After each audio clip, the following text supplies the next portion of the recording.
ब्रह्म के मानस पुत्र भृगु ऋषि के मूल स्थान और कार्यस्थल का दावा करने वाले भारत भूमि में कई स्थान हैं, परंतु ब्रह्म ने सप्तऋषियों में से एक भृगु को अपनी कल्पना से ही उत्पन्न किया था, इसलिए उनको मानस पुत्र कहा गया है। ब्रह्म जी के ये कार्य ब्रह्म जी के द्वारा हुआ और मानस पुत्र के रूप में भृगु जी की उत्पत्ति हुई ताकि सृष्टि के नियमन में वो सहयोगी सिद्ध हो सके। भृगु ने दक्ष की पुत्री ख्याति से विवाह किया और उनके 2 पुत्र हुए, दाता और विधाता। महर्षि भृगु की दूसरी पत्नी दानवों के अधिपति पुलोम ऋषि की पुत्री पौलमी थी। इनसे ही 2 पुत्रों के उत्पत्ति हुआ था, च्यवन और ऋचिक ऋषि। भृगु से संबंधित एक प्रचलित कथा है।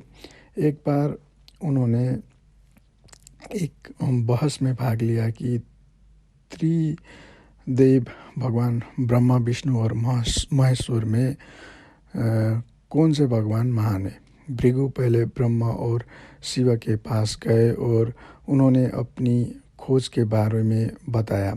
तब दोनों भगवानों ने अपनी शक्ति से महर्षि ऋषि को प्रभावित करने का प्रयास किया, लेकिन जब महर्षि भृगु विष्णु भगवान के पास पहुँचे और वहाँ जाके उनको बुलाया, तब भगवान सो रहे थे और विष्णु भगवान नहीं उठे। इससे ऋषि इतने क्रोधित हुए कि उन्होंने भगवान के छाती में लात मारा। इससे भगवान विष्णु जाग गए। तुरंत भगवान विष्णु ने भृगु के पैर दबाने शुरू कर दिए और उनसे पूछा कि आपके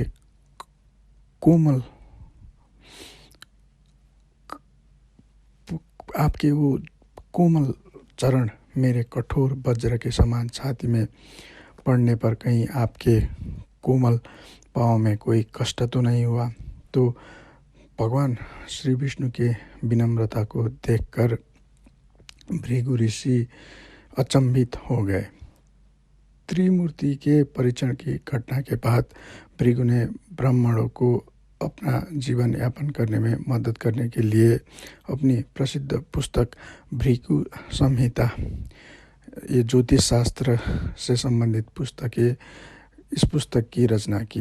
भृगु ने जन्म कुंडली एकत्र की, पूर्ण जीवन के पूर्वानुमान लिखने और उन्हें एक साथ सब फलादेश आदि करने के सहयोग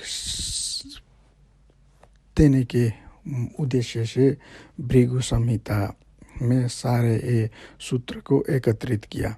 माना जाता है कि इस ग्रंथ में 50 लाख से भी अधिक कुंडलियाँ हैं, जिसमें भृगु ने ब्रह्मांड के सभी मनुष्य के भाग्य को लिखा है। लेकिन अभी ये इस ग्रंथ में से बहुत सारे चीज़ लुप्त हो चुका है और बहुत थोड़ी मात्रा में ही अंश स्वरूप में कुछ सूत्रों की हमें प्राप्ति होती है। तो दोस्तों, ये था महर्षि भृगु से संबंधित कुछ जानकारियाँ। वीडियो आज के लिए इतना ही।